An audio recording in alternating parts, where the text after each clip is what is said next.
Hi everyone, welcome to video 6 in my IELTS grammar series.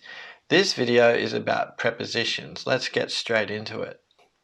So what are some examples of prepositions so you know what they look like? Well, here's a few. On, of, with, to, under, between, for.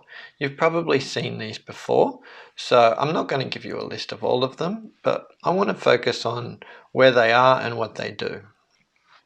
Let's specifically focus on the word to. Now, to is a preposition, but it's a bit different to the other prepositions because it can take a base verb after it. Other prepositions cannot have a verb following them. They can take a verb ing sometimes, but not a base verb, not a past tense verb, etc. But the word to can. It can take a base verb. The word to can also take a noun phrase after it. So here are some examples. I like to play tennis, to base verb. I want to eat, to base verb. Remember in the verbs video we looked at how this works. But the word to can also be before a noun or a little noun phrase, like a group of words that gets to a noun. I'll explain noun phrases more in the next video actually. But here's some examples. I went to the beach. I came to my senses. Okay, beach and senses, both nouns. To comes before those nouns. So you can see to works in the two different ways here.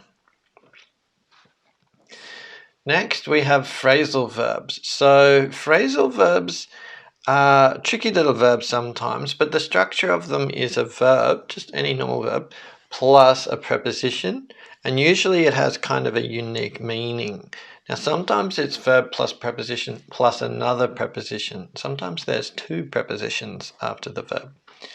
So an example here, we broke up. Okay, you would think break up is something to do with going up, but no, these words combined create a completely different idea.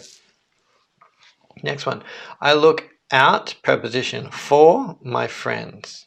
Okay, it's similar to I take care of my friends. Three words there in that phrasal verb. Next one, his habits are annoying, but I put up with them. Put verb, up preposition, with preposition. Put up with, together creates an idea. Next one, I usually wake up with messy hair. You can see all these examples of phrasal verbs. Now, with phrasal verbs, you also find that you can have a noun in between the verb and the preposition, or maybe the preposition and preposition.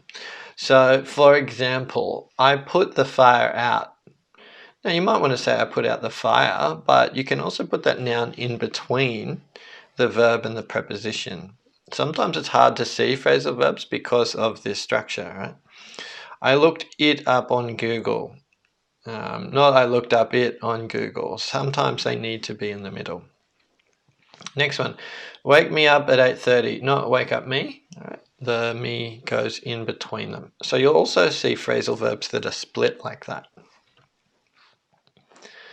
Next we have collocations. What's a collocation? It's basically just a group of words that go together naturally.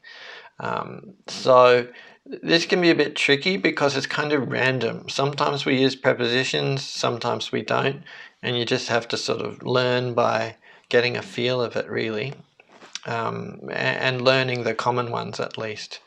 So here are some examples about collocations. I'm worried about my test. You worry about something, always about. There are health problems associated, always, with sugar.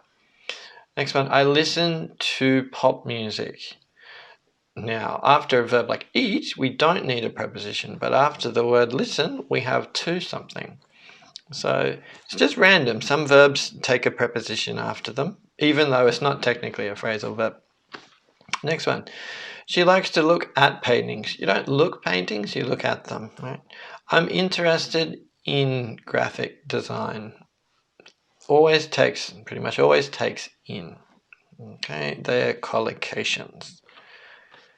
And lastly, this is the most common place where you see prepositions. You see them before nouns. I'm going to look at this further in the next video, but this is where most prepositions will be. Before a noun. I went to class, class being a noun. Do you know the actress in Titanic? Titanic being a noun.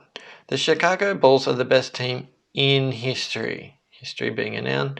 The car is on sale. Sale being a noun. That's it, guys. That's the basics of prepositions. There are probably more complicated and advanced features of them. I could give you 1,000 examples, but I want to just give you the basics of how they work. I hope you enjoyed the video. The next one in this series will look at noun phrases and prepositional phrases. So you can look forward to that. All right, I'll see you guys in that video.